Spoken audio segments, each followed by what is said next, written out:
Dahilan kung bakit wala kang ipon. Pagod ka na ba? Yung totoo. Kasi alam ko naman na masipag ka. Gigising ka ng maaga, magtitiis sa traffic, magtsatsaga sa trabahong. Minsan, let's be honest, hindi mo naman talaga gusto.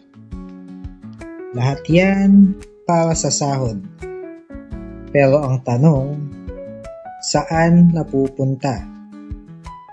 Bakit tuwing kinsenas katapusan, yung tipong dadaan lang sa kamay mo? Akala mo sa'yo na, tapos biglang wala na agad. Hindi mo kasalanan ng inflation. Mahal talaga ang bilihin. Kaya, pag-usapan natin yung mga bagay na kontrolado mo, yung mga dahilan kung bakit kahit anong kayod palaging ubos. Simulan na natin. Lifestyle inflation. Napansin mo ba? Nung nagsisimula ka pa lang, sapat na sa'yo ang kape sa kanto. Ngayon, kailangan may sikat na tatak na. Noong maliit pa sahod mo, nakakauwi ka naman ng maayos. Ngayon, konting pagod lang, grab na agad.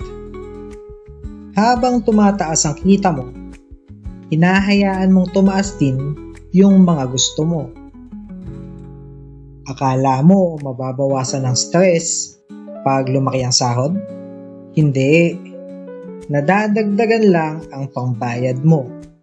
Ang ending, gipit pa din. Mayabang ka. Eto, masakit to. Pero kailangan nating aminin.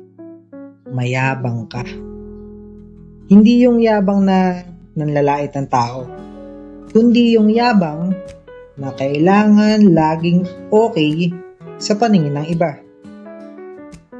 Bibili ng bagong phone kasi nahihiyang luma ang gamit at ma-judge ng mga kasama sa opisina. Maglalabas ng cash. Ay, mali. Maglalabas ng credit card para sa treat kasi ayaw mong isipin ng iba na gipit ka.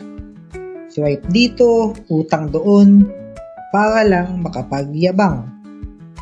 Ang totoo, pagod ka na kakahabol sa buhay ng mga taong wala namang ambag sa bukas mo. Ginagastos mo yung kita na wala pa para lang bumili ng mga bagay na hindi mo naman talaga kailangan. Para lang kumuha ng respeto sa mga taong hindi mo naman talaga gusto. Bitawan mo yung yabang, huwag kang tanga. Delayed reward. Deserve ko to. Lagi nating linya yan, di ba? Pag may OT, deserve ko to.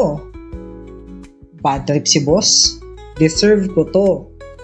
Pero isipin mo, ilang deserve na ba ang binili mo na naging tambak lang sa bahay ngayon? Yung sapatos na nasa box lang, yung gadget na luma na agad. Hindi masamang bigyan ng regalo ang sarili. Kaso, kung bawat kibot kailangan may kapalit, hindi na yan regalo. Bisyo na yan. Ang tunay na panalo, hindi yung bagay na nakukuha mo ngayon. Ang tunay na panalo ay yung peace of mind na kahit anong mangyari bukas, hindi ka magmamadali para lang mangutang. Yun ang deserve mo talaga. Emergency fund. Ito ang malupit. May emergency fund ka nga. Pero, ang emergency mo, sale sa mall.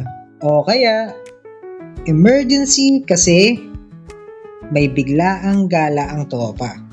At ayaw mong maiwan.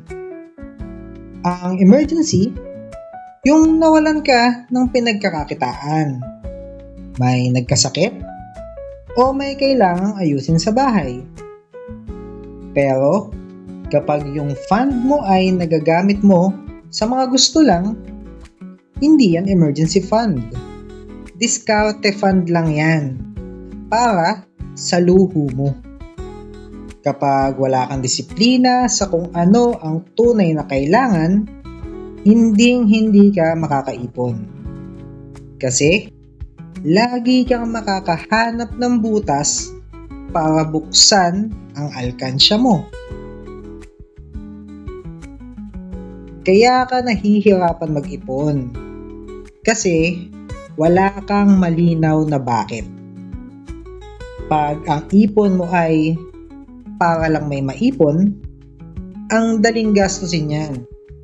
Pero pag ang ipon mo ay may dahilan, tulad ng para hindi na kailangan mag-abroad ni mama o para makawala na ako sa pinapasukan ko ngayon, doon mag-iiba ang tingin mo sa bawat pisong hawak mo.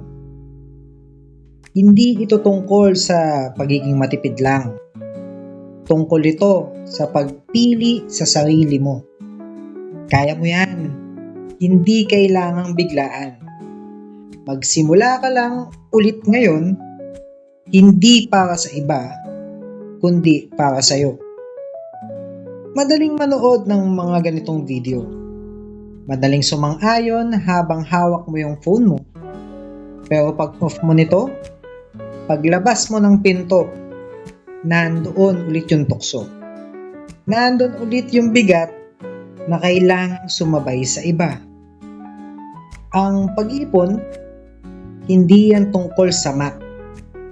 Tungkol yan sa kung gaano mo kamahal yung bukas mo. Handa ka bang saktan yung wants mo ngayon para hindi masira ang future mo? Kasi sa huli, ikaw lang naman ang sasalo sa sarili mo. Hindi yung mga taong napahanga mo. Hindi yung mga binili mo na kinalimutan mo na din naman after 1 linggo. Ikaw lang. Kaya, simulan mo na. Kahit barya-barya lang. Kasi, ang totoo, hindi ka lang nag-iipon ng kita. Nag-iipon ka ng improvement sa buhay mo. O paano? Kita-kits sa susunod. Ingat palagi.